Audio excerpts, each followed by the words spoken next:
Hi guys, this is Kit Christopherson. I wanted to talk to you a little about our secondary assessment and grading today. This quick video could be used for the TNL page for administrators or teachers that are interested in learning what we have going on or what we're trying to do. For the last couple of years, I've been trying to create a kind of a universal art assessment rubric that met a lot of the requirements and criteria that are being pushed with standard-based assessment and also with our own teacher evaluation when we are recording student data and whatnot. I think we're doing so many of the things that are being required anyway, and I think most administrators know that. We're running unit-like projects with multiple assessments and steps in that process of learning. We display the work in art shows. The students have critiqued it. They, have been developing portfolios throughout the year. We're doing things that are really what standard-based assessment is all about anyhow. The problem comes when we get into the grading or the actual collection of the data, because art is subjective, and we all know that. I mean, anybody intelligent knows that. Like, it's a very, very, very, very subjective process, and so how do we do that? How do we accurately collect data points? And that's really not what we're about doing anyway. We're about getting in there with the kids and making smart happen. And so for the last couple months, Matt, Kayla, Lowell, we've all kind of gathered together and worked on different aspects of making a universal rubric that might fit any project. It's not meant to fit a round peg in a square hole. That's not the point of this. The point of it is to create a rear guard where you open your grade book and you have all the data points that you could ever need for anybody or anything. And if we have a standard rubric that meets at least the bare minimum requirements of what's going on with the National Art Standards, it's going to be a non-issue. And so that's what I would like to kind of pitch today. And I'll get myself out of the way and just get into it. Okay, so this is my just website, and I've loaded up a rubric. It has a front and a back to it. They're different. I'll explain why and what. And then also down below, I have some artistic focuses, which are really just the principles of design and the elements of art. And there's examples of what that looks like. And I'll go close up on this rubric so that you can see it. First, it's very practical. It's all about having one sheet of paper. You cut this off. This is a tag students can attach onto the back. Great. You're moving down and you have these four areas: art focus, artist intention, critique, and reflection. And if a student answers these basic things before they turn a piece of work in, you know that they have the bare minimum. Now, in your art class, you may do things much more intensely than that. And you may have additional information and paperwork or whatever goes with your project that is so much more in depth, and that's good. This is not meant to be, it's not meant to be 100% in depth. It's meant to be a catch to make sure that nothing went unattended. And so, for instance, I do a critique in my classroom that's very in depth. But what if I run out of time? What if we have a holiday or an assembly or something comes up where I don't get to it? Before the student turns in the piece of work, they go around and they collect people's critique and comment on their work. And so when they turn this in with their project, I have some evidence that they did a critique, that they engaged in that process.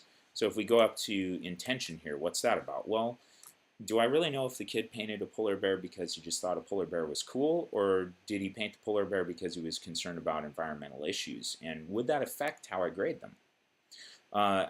If I don't know, I guess it doesn't. But if I do know, I can start to understand some of their intention, which can matter an awful lot when we're talking about what national standards are requiring from us, which are some about technique and planning and communication and students respecting other people's art and able to identify, historical contexts and things like that.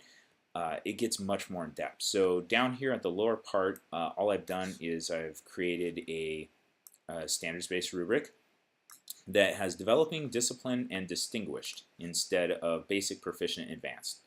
Basic, I mean, that sounds like the kid, isn't going to ever make it in art. Instead, developing is what I choose to use because They don't get hung up on the fact that they're not good at art. They're just starting out. You can have a 4.0 student with 0 hand skills enter your classroom, at least at the high school level, and that's a difficulty. I don't like stigmatizing them by calling them basic, but developing gives them some hope, right? So that's the verbiage I chose to use for that, and you can take this thing and gut it and rearrange it in whatever ways you want. The idea is that we have some kind of somewhat unified structure to how we're double checking our assessment with students. And so it's aligned to the national standards: creating, performing, responding, and connecting. And it's color coded in the same way. Here's the National Core Art Standards. And I think that the students going through and checking themselves where they think they're at is very interesting. Most of the time students grade themselves way lower than what they really are. And then I have a teacher area here where I double check what they've done and kind of employ my own score above theirs if necessary. And then I usually just sign it and they keep this as a receipt. Okay, so what's this back part about with the art focus? Well, up at the very top here, I make the students go and tell me, or I tell them, what is the primary art focus of this particular project. Most projects, you have several different principles of design and elements of art going on, but as far as the learning is concerned, what is the singular thing that you want them to take away from it? And so what does contrast with line look like? Well, that's pretty simple. Zigzaggy lines next to fuzzy lines or curvy lines or whatever. But when you get down to some of the other things, like what does contrast look like with form? Or what does contrast look like with space? Those are much more complex, and this whole list gets more complex as you go. So what I did is I used the elements of art as a lens to see the principles of design, because I felt like standards-based assessment was losing some of this art vocabulary that colleges are looking for. They're looking for an understanding of the principles of design when a student comes into that program.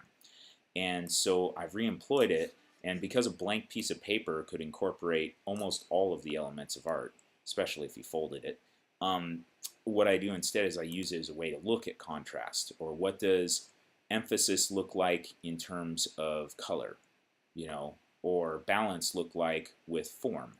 How does that appear? And so I've gone and I've created some examples of that, and I'll just show you one right now because I need this video to be shorter. And so let's take that hard one again. Contrast with space. We know what contrast with shape or value looks like, but what's contrast with space? That doesn't make any sense, right? But you open it up and we have this example of what contrast could look like with space, vast versus cluttered.